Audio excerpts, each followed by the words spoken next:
Hey, it's Steve Kyler with your 2010-2011 Washington Wizards season preview. A season ago, expectations were very high for the Washington Wizards. They traded the number 5 overall picked up Randy Foye and Mike Miller. We're going to pair those two with Gilbert Arenas, Anton Jamison, Brendan Haywood with new head coach Flip Saunders, and we're poised to be a playoff team in the Eastern Conference. And then everything went awry. Gilbert Arenas brings a handgun into the locker room, ends up being suspended for the bulk of the season, and things just went from bad to worse in Washington last year. It was a 26-win season, and when you're that bad, you get an opportunity to get pretty good pretty quickly. The Washington Wizards did end up winning the draft lottery, got number 1 overall pick, John Wall, and you talk about a player that is absolutely a franchise cornerstone. John Wall is that in every way and a little bit more. The draft also yielded Kevin Seraphin. They ended up acquiring him on draft day in a trade that basically allowed the Chicago Bulls to ship out Kurt Heinrich, and they pick up that 17th pick and get an interesting big man in Kevin Seraphin.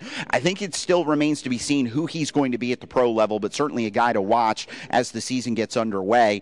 You also bring in Trevor Booker, who I think is going to be a great addition. He looked great in Summer League. I think when you talk about, a young tandem that is going to be John Wall, Trevor Booker coming into that squad, I think the Washington Wizards had a very good draft. Free agency, really nothing to write home about. They did re-sign Josh Howard. You kind of knew that was coming. Nobody else was really interested in Josh, and they had the ability to exceed the salary cap to get it done. So they did bring back Josh Howard on a more player or team-friendly contract, if you will. And then they picked up Hilton Armstrong, which is just another big from the bench. Hilton's had a number of opportunities, and this will be, one more where we'll see if Hilton can become a real NBA player.